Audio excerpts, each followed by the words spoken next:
말씀은 신명기 4장 44절에서 5장 21절까지의 말씀입니다.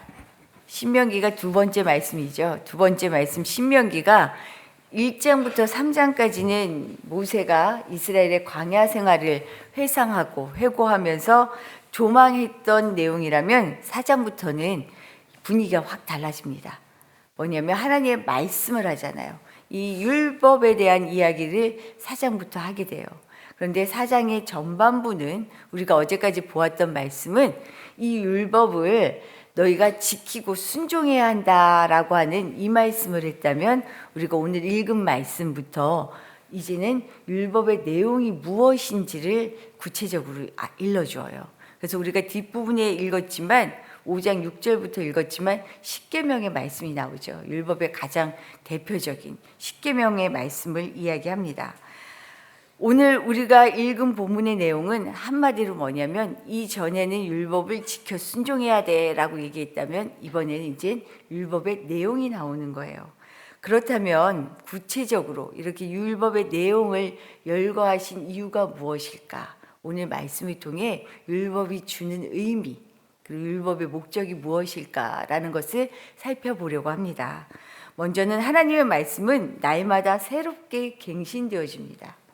율법이요, 똑같은 말씀 같은데 똑같지 않다라는 거예요. 날마다 새롭게 시대에 따라 사람에 따라 갱신되어져요. 똑같은 말씀이. 4장 44절에서 49절은 율법을 선포하는 장소와 그 정황이 소개되고 있어요. 모세가 어디서 이야기하냐면 요단 동편이라고 얘기해요. 요단 동편에서 율법을 선포하고 있습니다. 사실 이미 이스라엘은 요단 동쪽의 땅을 차지했고요. 강 건너편 가나안 땅을 지금 앞두고 있는 상황이에요. 가나안에 들어가기 직전이라는 거죠.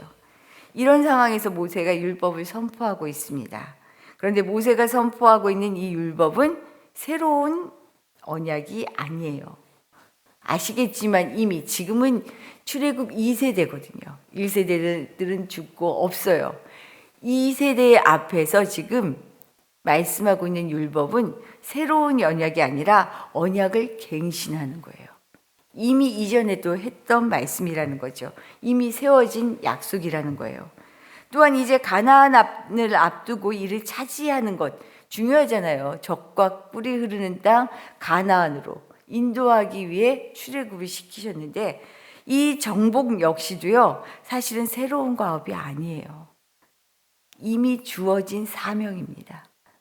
전에 약속하셨는데, 백성들에게 약속했는데 가나안을 눈앞에 두고 어떻게 됐어요?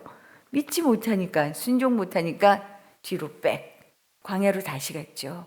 이것에 대해서 다시 새로운 과업이 아니라 사실은 사명이다. 이것을 너희가 지금 다시 해야 한다라는 것을 얘기하는 거죠. 우리 5장 읽었는데 2절 3절 말씀 한번 다시 읽어볼게요. 제가 우리 2절 3절 같이 읽어보겠습니다. 우리 하나님 여호와께서 호렙산에서 우리와 언약을 세우셨나니 이 언약은 여호와께서 우리 조상들과 세우신 것이 아니요 오늘 여기 살아있는 우리 곧 우리와 세우신 것이라.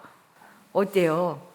과거 열조 조상과 세운 언약임에도 불구하고요, 하나님의 말씀 언약은 결코 변하지 않는 불변하는 것이기 때문에 시간이 흘렀는데 지금 말씀을 마주하고 있는 출애굽 2세대에게 이전과 동일하게 말씀하셔요. 이것은 이전에 조상과 세운 언약이 아니고 지금 마주하고 있는 너희와 세우는 새 언약이다라고 말씀하는 거죠.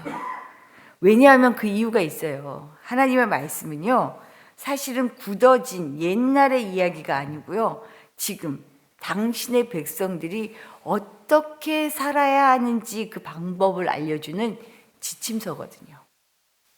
율법은 그냥 굳어진 게 아니고 어떻게 살아야 하는지를 알려주는 지침서라는 거예요. 우리 물건을 사면 뭐 밥솥을 사든 세탁기를 사든 거기 뭐가 따라오죠? 사용 설명서가 따라와요. 백성들에게 삶을 살아가는 사용 설명서와 같아요.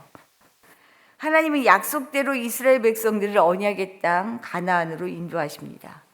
그 약속이 이루어지는 지금 시점에 서 있어요. 그러나 하나님의 관심은요, 이스라엘이 가나안 땅을 정복하는 것에 그치지 않아요. 하나님이 약속하신 그 땅에서 말씀처럼 적과 꿀을 누리는 예배자로 살아가는 그 삶이 하나님에게 궁극적인 관심이에요. 구원이 한마디로 가나안이라는 목표를 달성했으니 구원받아서 끝하는 것이 아니라는 거죠. 구원을 이루어가는 것이 사실 하나님의 관심사예요. 구원으로 얻은 자유가 방종이 되지 않기 위해서는요, 하나님의 백성으로 살아가는 길을 알아야 합니다.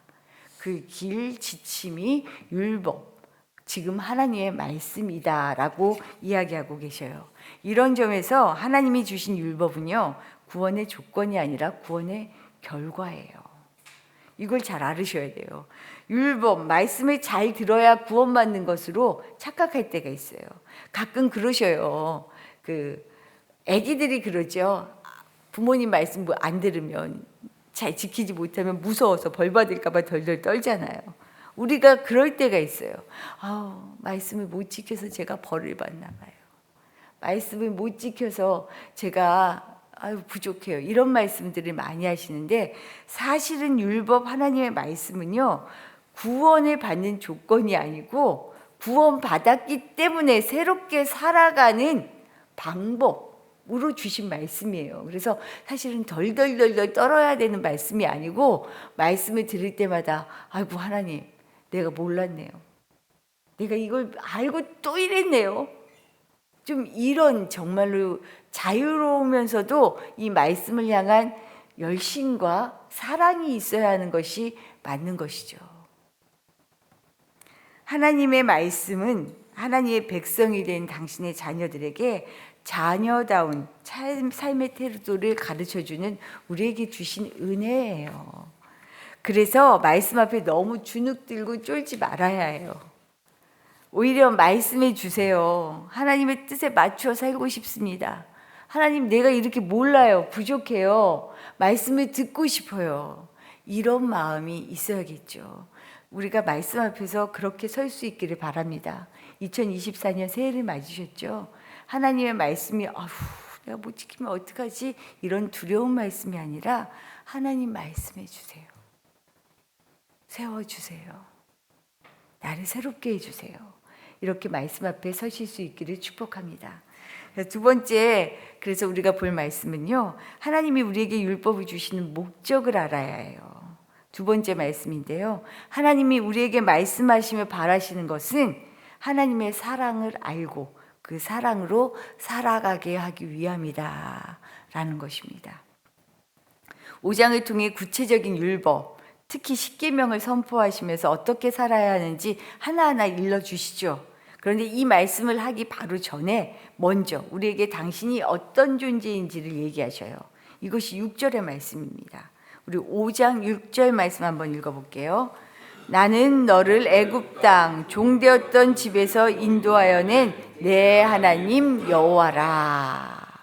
하나님이 당신이 누구인지를 알려주시는 말씀이에요. 어떻게 살아야 한다고 말씀하시기 전에 하나님은 자신을 먼저 소개합니다. 하나님은 이스라엘이 애굽 땅에서 종으로 살고 있었을 때 그들을 구원하고 광야에서 인도하여 가나안 땅까지 들어가게 하신 분이다라고 지금 소개하고 있죠. 그런데 이 사실 이 모든 하나님의 이 사실은요, 모든 하나님의 일은 이스라엘 백성들이 하나님께 요청한 일이 아니라는 거예요. 누가 하신 거예요? 하나님이 자발적으로 하셨어요. 이 백성이 하나님이 주시는 이런 축복을 받을 만큼 어떤 기여를 한 것도 아니고 잘한 것도 아니잖아요. 오히려 어떻게 해요? 애굽 나오게 하고 난 다음에 광야에서 어때요? 틈만 나면 원망해요. 틈만 나면 불평했잖아요. 이것 때문에 원망하고 불평하고 불순종해서 모세조차도 가나안을 갈 수 없게 되었잖아요. 그럼에도 불구하고 하나님이 이들을 선택하셨어요. 스스로 하나님이 선택해서 불러주셨어요. 이 말씀은 뭘까요? 왜 굳이 하나님은 이들을 먼저 찾아가서 부르시고 복으로 인도하셨을까? 그 이유가 있습니다. 다른 것이 아니에요. 이게 하나님의 사랑이에요. 하나님의 사랑. 요한복음 3장 16절에서 이러죠. 하나님이 세상을 이처럼 사랑하사 독생자를 주셨으니. 하나님이 사랑하셔서 하신 일이에요. 그래서 율법은 사실 우리를 묶기 위한 것이 아니라 자유롭게 하기 위함이에요. 하나님이 당신의 자녀로 살아갈 방법과 길을 열어주신 것이 율법이고 하나님의 말씀인 거죠. 그런데 이런 하나님의 은혜로 맺어진 관계, 그리고 감사와 사랑을 잃어버리면요, 율법을 지킨다는 것, 말씀을 지킨다는 것은요, 아주 부담스러운 속박이 됩니다. 영광스러운 특권으로 하나님의 말씀을 우리에게 주셨는데 이것이 어떻게 돼요? 감당하기 어려운 수고로운 짐이 되어져요. 그랬잖아요, 유대인들이. 이 율법 지키느라고 정말 얼마나 그 큰 열심과 힘을 내었어요. 그런데 하나님은, 예수님, 나는 모른다. 그걸 새롭게 하기 위해 왔다. 완성하기 위해 왔다. 말씀하시잖아요. 하나님은 이스라엘을 약속의 땅 가나안으로 인도하시면서 옛 땅을 나와서 새로운 땅에 들어간 이후의 삶이 어떠해야 할지 율법을 통해서 말씀하십니다. 전에 나온 애굽의 법이나 곧 들어갈 가나안의 풍습을 따라서는 안 된다라고 말씀하셔요. 그러면서 새롭게 시작한 너희들이 새로운 나의 법을 따라야 한다라고 하시며 말씀하셔요. 신명기는 그 가나안 땅에 들어가기 직전에 끊임없이 귀에 못이 박히도록 말씀하시잖아요. 들으라 이스라엘아, 이스라엘아 들어라. 이 말씀을 듣고 지키고 행해야 한다라는 것은 다름이 아니라 이제 내가 말한 방식으로, 이젠 죄의 종이 아니라 나의 자녀로 살아가는 방법을 익히고 익혀야 한다라고 말씀하시죠. 이 부분이 너무나 잘 드러난, 하나님의 사랑이 잘 드러난 말씀이요, 6절 이하의 십계명이 나오죠. 그 중에 12절에서 15절 안식일을 지키라는 말씀 중에 있어요.